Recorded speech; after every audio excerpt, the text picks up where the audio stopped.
Apa yang terlintas dalam pikiran kita semua ketika kita bicara tentang komitmen? Apa yang ada di pikiran kita waktu kita bicara tentang komitmen? Hubungan, oke. Apa yang ada di dalam pikiran kita ketika kita bicara tentang komitmen? Tadi malam saya duduk sama teman-teman dan anak-anaknya, terus saya tanya, pertanyaan ini saya sampaikan. Apa yang ada di pikiran kalian ketika bicara tentang komitmen? Bapak, ibu, anak-anak rata jawabnya. Komitmen bicara tentang sesuatu yang susah, tentang sesuatu yang menegangkan, sesuatu yang sangat serius dan sulit. Pokoknya nggak ada yang keren gitu, nggak ada yang asik, nggak ada yang menjanjikan dalam komitmen. Terus saya chat GPT dong, saya tanya, apa itu komitmen? Komitmen bilang begini, chat GPT jawabnya begini, staying true to a promise or responsibility, regardless of challenges or obstacles. Tetap setia pada janji kita, tetap setia pada tanggung jawab kita, apapun keadaannya ya. Stres deh. Komitmen bicara tentang sesuatu yang berat, sesuatu yang sulit. Nakutin. Komitmen tuh nakutin. Kalau lihat lagi di Instagram lebih ngeri lagi. Orang bilang, "Alah udah. Jangan ngomong tentang komitmen." Don't man, no. Do not commit yourself. That's, you're going into prison, dia bilang gitu. Setiap kali kita bikin suatu komitmen, katanya orang-orang di Instagram, kita masuk ke dalam penjara katanya. Nggak ada yang nakutin lah gitu. Komitmen itu sesuatu yang nakutin. Tapi kebaikan apa sih yang ada ketika tidak ada komitmen? Tanpa bilang siapa yang salah, siapa yang benar, kalau kita lihat perang antara Hamas sama Israel terjadi karena non-commitment. Kalau kita bicara tentang perang-perang yang lain, kelaparan, anak kecil mati, non-commitment menyebabkan semua yang tidak indah. Nah, udah. Jadi apa ya komitmen itu ya? Saya mikir. Sampai suatu kesempatan saya pergi ke Sistine Chapel di Vatikan. Terus lewat perjalanan, kan itu museum gitu ya. Kita jalan dari satu ruangan ke ruangan yang lain. Ruangan ke ruangan yang lain. Sampailah di Sistine Chapel itu. Waktu kita berdiri di Sistine Chapel, kita ngelihat ke atas. Kita ngelihat gambar ini. Kita lihat ke atas. Wow. Penciptaan Adam oleh Allah. Masuk ke ruangan itu nggak boleh berisik, nggak boleh foto, nggak boleh ngapa-ngapain. Saya nikmatin banget, saya lihat ke atas. Wow. Di sebelah kiri, sepanjang dinding itu cerita tentang perjanjian lama.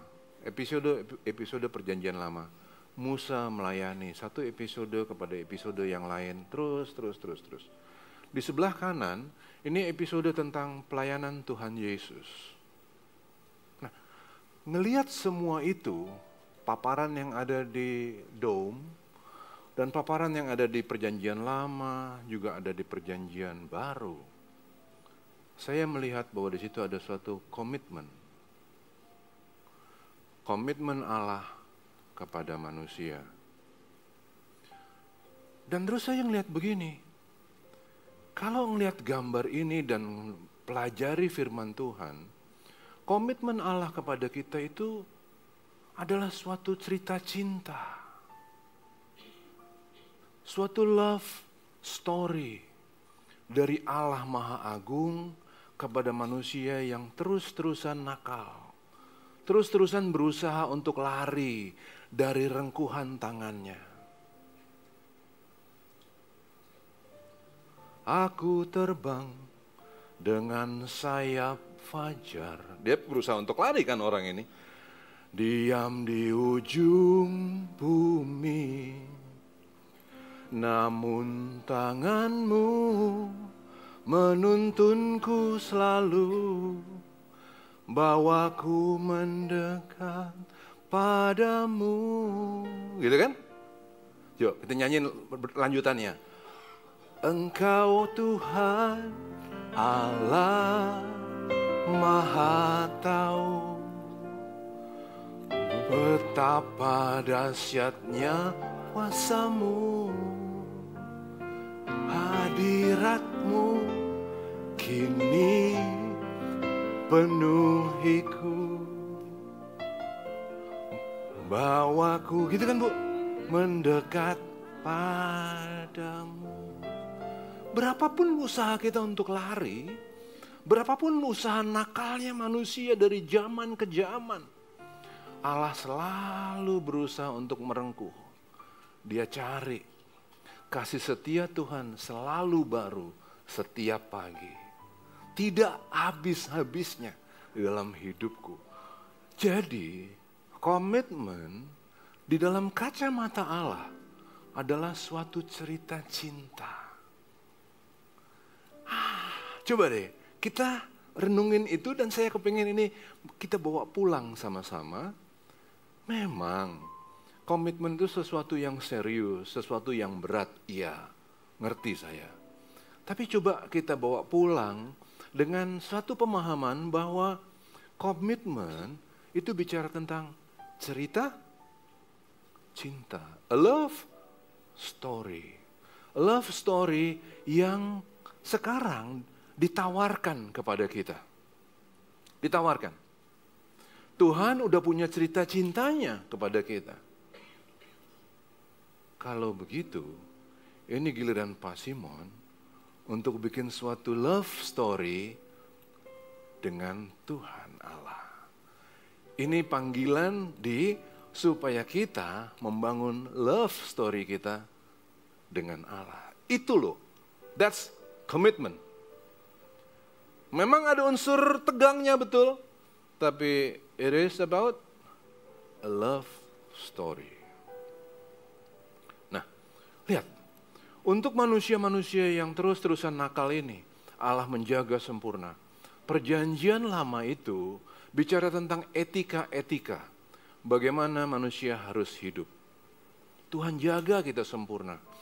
Dia ajarin etika-etika. Contohnya, janganlah kau tindas atau kau tekan seorang orang asing.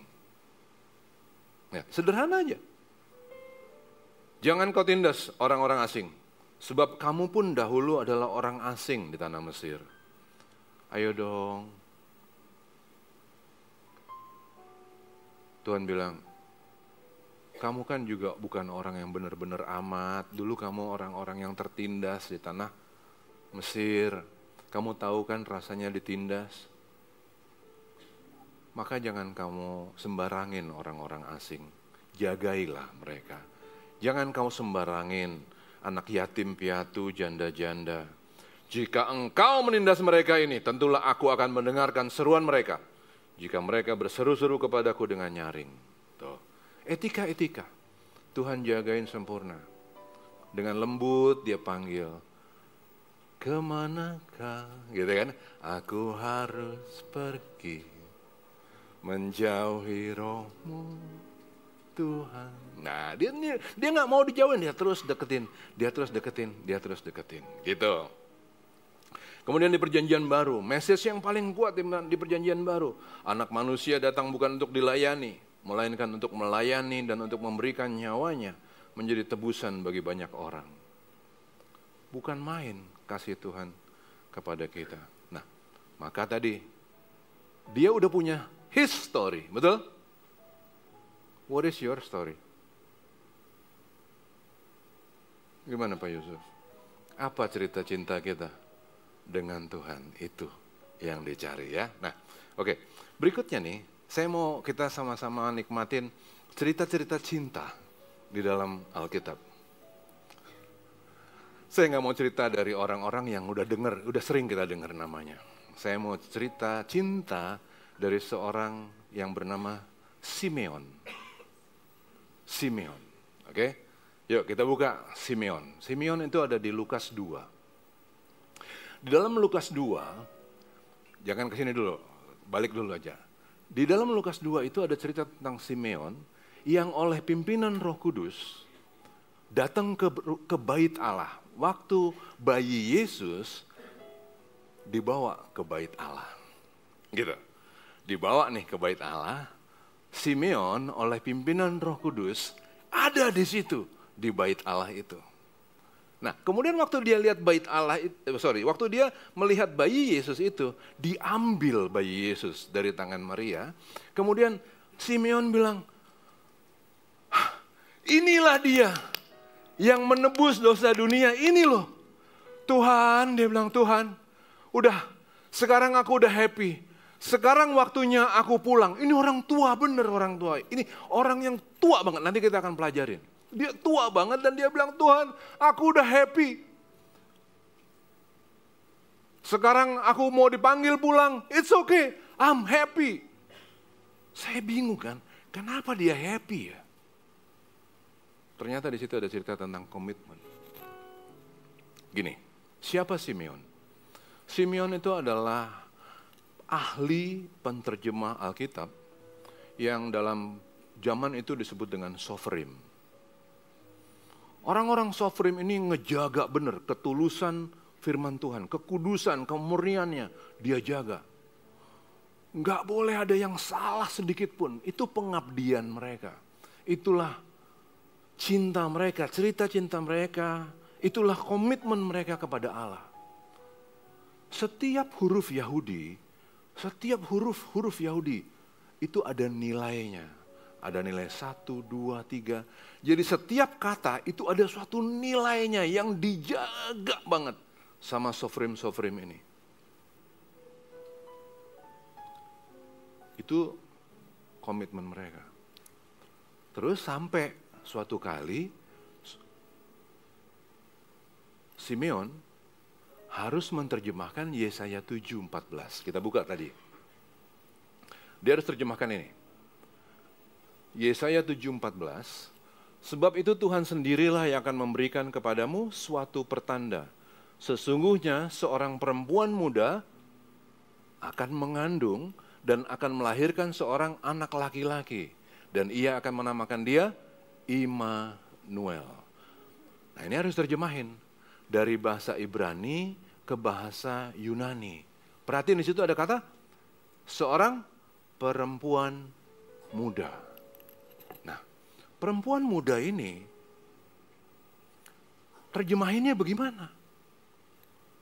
Perempuan mudakah atau perawan? Itu persoalan buat mereka. Si sofrim ini. Gimana nerjemahinnya? Perempuan muda atau partenon. Yang artinya adalah virgin. Kita lanjut. Nah, dalam keputusannya akhirnya Simeon menerjemahkan kata perempuan muda itu Alma di dalam bahasa Ibraninya kepada partenon. Yang artinya adalah virgin, perawan. Kalau kita buka di dalam aplikasinya nunjukin seperti ini. Tulisan ini, Partenon. Ini terjemahan dari Simeon. Tapi Simeon nggak mau salah. Bener nggak terjemahannya? Ini Alma. Boleh nggak diterjemahin? Ini perempuan muda, boleh nggak diterjemahin menjadi Partenon, virgin? Lagi pula dia mikir, ya kali. Seorang virgin melahirkan anak, ya kali. Gimana caranya? Pergumulan buat dia. Dia pikirin terus, dia stres. Komitmen selalu bikin stres. Komitmen selalu ada nilai-nilai tegangnya. Dia pikirin gimana ini. Nah, gereja-gereja kuno ortodoks mencatat bahwa ketika dia bergumul begitu, ketika dia tetap setia dalam pergumulannya, malaikat Tuhan datang ke dia dan bilang, Simeon, terjemahanmu sudah tepat. Nah, maka hari ini kita ketemu tuh kata virgin, misalnya di NIV, di Septuaginta, itu kata virgin karya dari Simeon. Malaikat bilang begini, kamu tidak akan mati sampai kamu melihat bayi itu lahir dari seorang perawan. Deg-degan dong dia. Nah sekarang dia diangkat sebagai penterjemah itu tahun 245 sebelum Masehi. Berapa tahun sebelum Masehi? Pada hari itu kurang lebih dia umurnya pasti udah di atas 30. Jadi kalau dia ketemu Yesus, waktu Yesus lahir, tahun berapa ini? Tahun 0, katakan begitu kan? Umur berapa dia? 275, bayangin gak? Dia nungguin selama itu, dia nungguin dalam komitmennya, dia nungguin. Bener gak nih terjemahanku? Bener gak dia akan lahir dari seorang perawan? 245 tahun dia nungguin. Bayangin problem yang harus dia lewatin selama 245 tahun. Bayangin desakan-desakan dari sekeliling. Kamu salah, bukan itu terjemahannya. Kamu keliru, itu perempuan muda. No, Roh Kudus berkata kepadaku, itu virgin. No, kamu salah. Terus 245 tahun. Hari itu, oleh pimpinan roh, dia datang ke bait Allah. Dia ngelihat bahwa Yesus ada di tangan Maria yang adalah, maka dia bilang, Tuhan kalau aku mau dipanggil pulang, aku siap dipanggil pulang. I'm so happy, it's okay. Gitu. Komitmen di dalam Tuhan gak akan mudah. Tapi akan membawa sukacita yang luar biasa. Sukacita yang waduh gitu. Yang membahagiakan. Yang nilainya kekal. Simeon bilang gini, sekarang Tuhan, biarkanlah hambamu ini pergi dalam damai sejahtera, sesuai dengan firman-Mu. Sebab mataku telah melihat keselamatan yang daripadamu, yang telah Engkau sediakan di hadapan segala bangsa, yaitu terang yang menjadi penyataan bagi bangsa-bangsa lain, dan menjadi kemuliaan bagi umat-Mu Israel. Lukas 2. 29 sampai 32. Untuk orang setua itu. Berapa tadi umurnya kurang lebih? 275 tahun. Nah, komitmen di dalam Tuhan akan berdampak. Akan berbuah. Buah manis. Yakobus 1 tulis begini. Berbahagialah orang. Kita baca sama-sama yuk. Orang yang punya komitmen sama Tuhan, Tuhan janji begitu. Silakan kita baca sama-sama. Yang bertahan, yang akan menerima.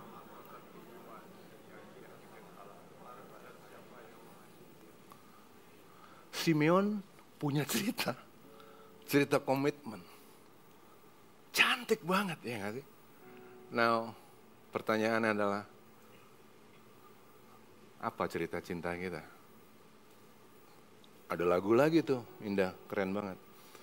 This is my story, this is my song, praising my Savior all the day long.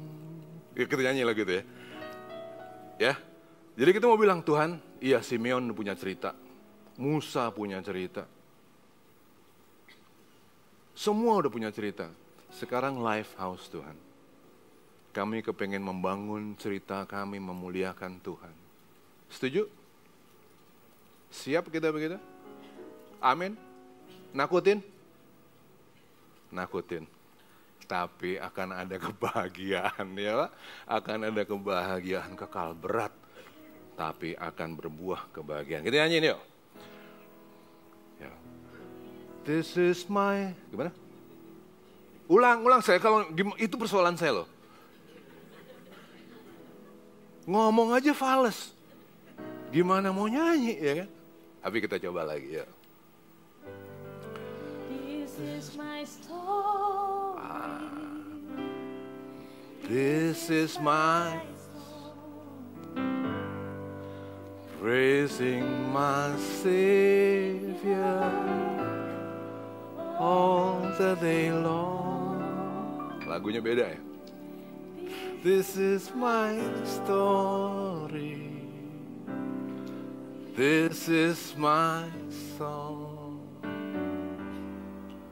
praising my Savior all the day long. Itu ya, itu janji kita? Janji kita ya? Setuju ya? Angkat tangan yang setuju. Gini ya, tumpuk tangan aja deh yang setuju. Oke. Soalnya, abis ini udah setuju kan? Abis ini saya mau mulai menyayat-nyayat.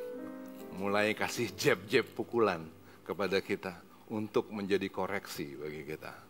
Oke? Barusan tepuk tangan udah? Jadi nggak apa-apa saya lanjutin ngasih jab, nggak apa-apa ya? Oke. Ada harga yang harus dibayar. Komitmen kepada Allah membutuhkan kita untuk pertama-tama hitung dulu harganya.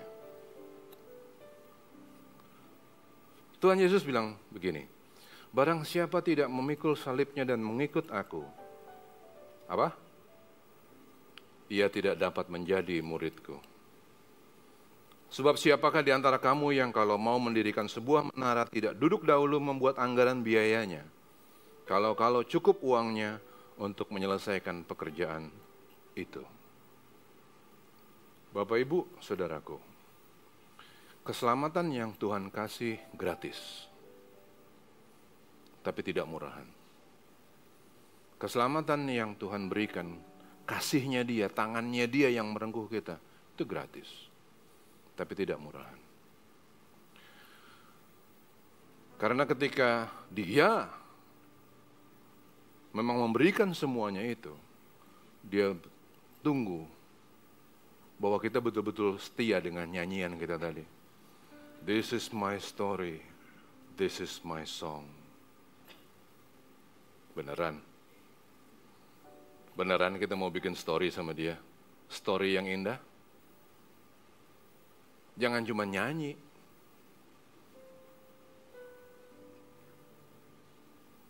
Hitung dulu anggaranmu. Do you think perjuangan kita itu worth hubungan sama Tuhan? Apakah Tuhan segitu berharganya? Itu pertanyaan Tuhan hari ini kepada kita. Kalau ditanya gitu gimana? Apakah Tuhan sebegitu berharganya? Beneran? Mau kita? Pak Yusuf di depan.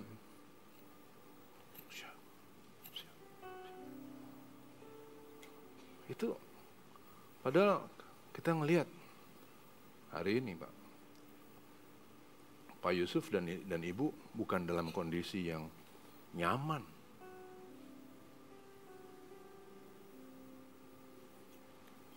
Tapi dengan setia duduk di depan seperti itu. Dan sekarang ketika ditanya, siap untuk membangun cerita sama Tuhan? Cerita yang cantik, cerita yang indah? Di situ ada Jos. Jos ini waktu itu dijual sama sindikat perdagangan manusia, ya Jos? Yang mana kamu berdiri, Jos? Dijual ke Kamboja. Udah mau dipotong dia, mau diambil organnya. Dia pergi ke sana karena sulit ekonomi. Kembali ke sini setelah berhasil dikeluarin dari sindikat juga bukan sesuatu yang mudah. Harus ngadepin persoalan ekonomi juga hari ini. Ibunya kemarin sakit, betul Jas? Siap bangun story sama Tuhan? A love story sama Tuhan? Iya katanya. Nggak gampang kan? Hitung dulu anggaranmu. Apakah Tuhan seberharga itu?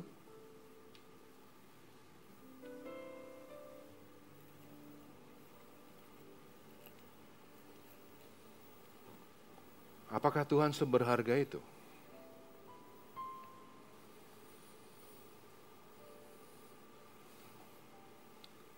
Tapi kalau kita jawab iya, ada lagi janji Tuhan. Janji Tuhan begini, memang segalanya itu tidak nyaman. Memang harga yang harus dibayar itu luar biasa. Tetapi kamu yang berjanji, kamu akan bertumbuh buah-buah roh. Di dalammu akan tumbuh buah-buah roh yang adalah kasih, sukacita, damai sejahtera, kesabaran, kemurahan, kebaikan, kesetiaan, kelemah lembutan, dan penguasaan diri. Itu lewat komitmen yang tadi kita buat yang memang nggak sederhana. Tapi akan timbul buah-buah roh.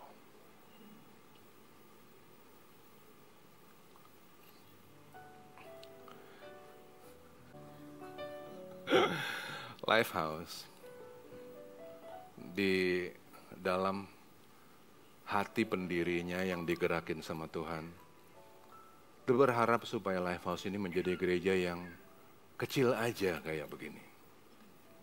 Nggak usah jadi gereja yang mega, gereja yang super gede, nggak. Biarlah menjadi gereja yang seperti ini, gereja komunitas, tapi di mana kita satu sama yang lain saling kenal, satu sama yang lain saling jaga satu sama yang lain, gitu loh. Itu yang diharap di sini. Kami ngerti bahwa kita semua bukan jemaat Kristen baru kan. Kita ini semua adalah orang-orang Kristen lama yang mungkin punya pengalaman-pengalaman terdahulu dengan hamba-hamba Tuhan terdahulu, dengan gereja-gereja Tuhan terlebih dahulu. Kita kepingin supaya di sini tercipta suasana yang beda. Di sini kita cuma punya satu harapan, yaitu supaya semuanya, semua yang terlibat di sini, itu betul-betul punya komitmen untuk bangun buah-buah roh tadi. Apa tadi? Kasih. Terus, sukacita. Terus, damai sejahtera. Terus, terus. Itu semua menjadi cerita kita. Semua menjadi cerita kita. Kita kumpul di sini, kita saling perhatiin satu sama yang lain. Ada yang berduka kita datang, kita hadiri, kita temenin, kita jagain. Ada yang kesulitan kita jagain. Ada yang dijual ke Myanmar kita ambil, kita bawa pulang ke sini. Itu karya Lifehouse. Bikin sesuatu ke orang lain dalam bentuk buah roh, perbuatan-perbuatan yang nyata, yang bisa jadi contoh. Nah sekarang, ingat gak beberapa tahun yang lalu waktu kita mulai kumpul di sini, jemaat pada bingung, satu sama yang lain gak kenal kan? Aneh kan? Yang satu ke sini, yang satu ke sana.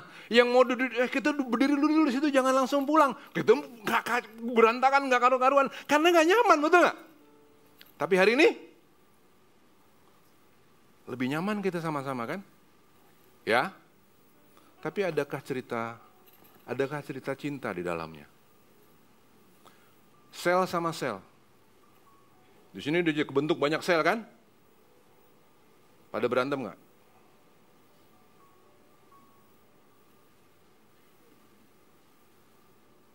Kok nggak ada yang jawab? Jangan. Ketika kita makin kumpul, makin jadi satu, pasti ada perselisihan di antara kita, betul? Tapi cobalah supaya lewat perselisihan itu kita tunjukin komitmen kita membentuk buah-buah roh. Adakah kasih di situ? Adakah sukacita, damai sejahtera di situ? Adakah penguasaan diri di situ? Kalau ada pada yang berantem artinya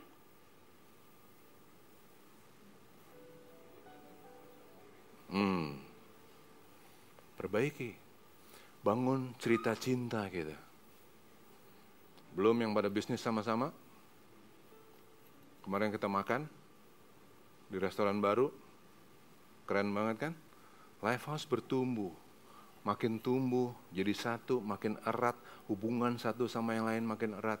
Tetapi di dalam keeratan itu akan timbul friksi. Betul? Ketika timbul friksi itu, utamakan apa yang kita bicarain hari ini. Biarkan lewat friksi itu timbul komitmen kita. Komitmen untuk apa? untuk membangun cerita cinta. Cerita cinta yang seperti apa? Menumbuhkan kasih, damai sejahtera, sukacita, dan pada akhirnya penguasaan diri. Biarlah itu menjadi our story. This is my story. Lagunya beda, Indah. Lagu kamu beda. Gua yang nyanyinya salah apa dia yang salah ya? Kira-kira. Pasti saya yang salah kayaknya. Ya kita nyanyi lagi itu lagi. Jadi nggak ngerti nyanyi gimana? Cila, jadi Indah yang salah loh. Blessed assurance kan. Aku bernyanyi bahagia. Terus memuji Yesus selamanya. Aku bernyanyi bahagia,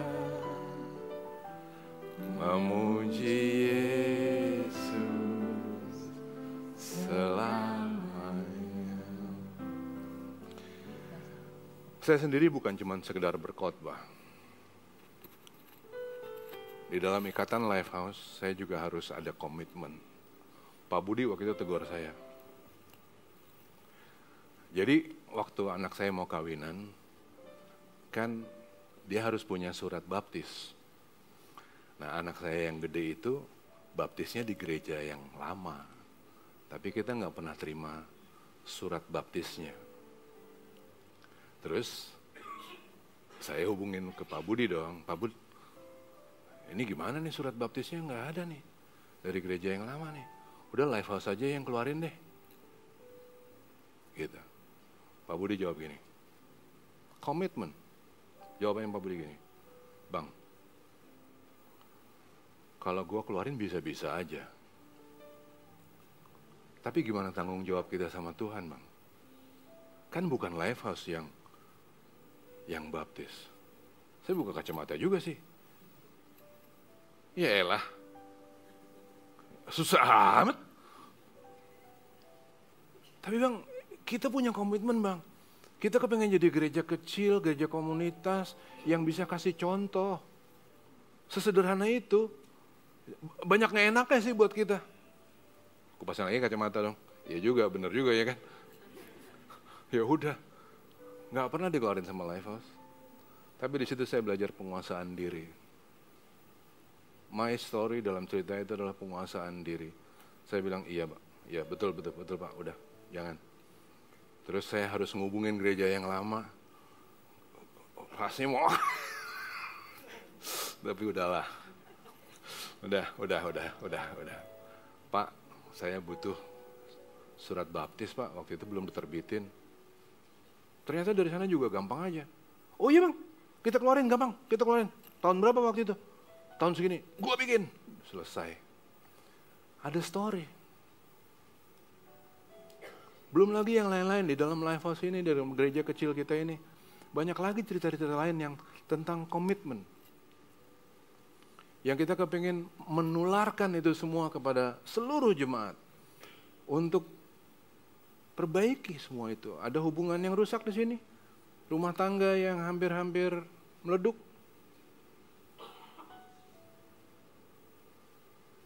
Ini kesempatan kita untuk bangun cerita kita sama Tuhan. Perbaiki. Penguasaan diri di situ. Ada kasih di situ. Itu komitmen kita. Amin. Jadi hari ini kalau kita akhiri ibadah kita di sini, penyampaian firman ini kita akhiri di sini. Sebaiknya apa yang kita doakan? Komitmen. Sebaiknya apa yang kita doain? Ketika kita berdoa adalah, katanya gini kan, 2-3 orang berkumpul dalam nama Tuhan, Tuhan ada di situ, betul? Dia jawab doa kita, betul? Di sini ada banyak orang, betul? Ketika kita berdoa, kita satuin hati gak sih? Bukan cuma sekedar berdoa, ngomong, terserah apa yang mau diomongin sama pembicaranya, berdoalah terserah gitu, enggak kan? Kita satuin hati, kita mau bicara apa hari ini kepada Tuhan? Apa yang mau kita minta sama Tuhan? Setuju gak kalau saya bilang gini ke Tuhan, Tuhan, kami yang ada di sini, kami rindu supaya kami boleh membangun cerita cinta bersama dengan Tuhan. Setuju? Tapi kalau kita setuju bikin itu, maka setiap hari setujukah kita untuk merubah hidup kita? Setujukah kita untuk memperbaiki hubungan yang rusak? Suami istri, hubungan antar sel, hubungan pertemanan. Setuju untuk perbaiki? Kita kasih tepuk tangan buat Tuhan, kita doakan itu. Kita bangkit berdiri. Bapa, firman-Mu sudah disampaikan dan Tuhan dengar ikrar dari jemaat-Mu di Lifehouse. Bersama-sama kami satukan hati Tuhan, untuk meminta kepadamu kesempatan bagi kami semua yang hadir di sini, untuk boleh membangun cerita cinta kami masing-masing. Cerita cinta kami di tengah-tengah keluarga kami. Mungkin ada keluarga-keluarga di tempat ini yang sekarang ada di dalam kesulitan, di dalam ujung perpecahan. Kami berdoa supaya Engkau memberikan kesempatan kepada mereka untuk boleh membangun cerita cinta mereka dengan Engkau. Supaya di dalam pembangunan itu kemudian hubungan dipulihkan. Kami yang tidak punya masalah, kami berdoa kepadamu, kami memohon kepadamu, supaya Engkau memberkati saudara-saudara kami yang dalam masalah. Kalau ada hubungan-hubungan yang kurang baik di tempat ini, ada hubungan antar sel, hubungan apapun yang kurang baik di tempat ini, kami berdoa supaya Engkau juga memulihkan. Kami dengan upaya kami yang kami mampu, kami berusaha untuk memperbaiki segala sesuatunya, supaya nama Tuhan dimuliakan di tengah-tengah kami. Kemanapun jemaat-Mu ini pergi Tuhan, mereka semua menjadi orang-orang yang terang, bunga-bunga yang harum, yang meneduhkan, yang memberkati semua orang. Bapa, terima kasih untuk kebaikan-Mu atas kami. Terima kasih untuk penyertaan-Mu hari lepas hari. Kami serahkan hidup kami terus ke dalam tangan Tuhan, biar Engkau yang memperbaiki terus. Engkau yang membentuk kami menjadi umat yang membanggakan hati Tuhan. Di dalam nama Tuhan Yesus kami berdoa. Sama-sama kita katakan amin. Silakan duduk Bapak Ibu.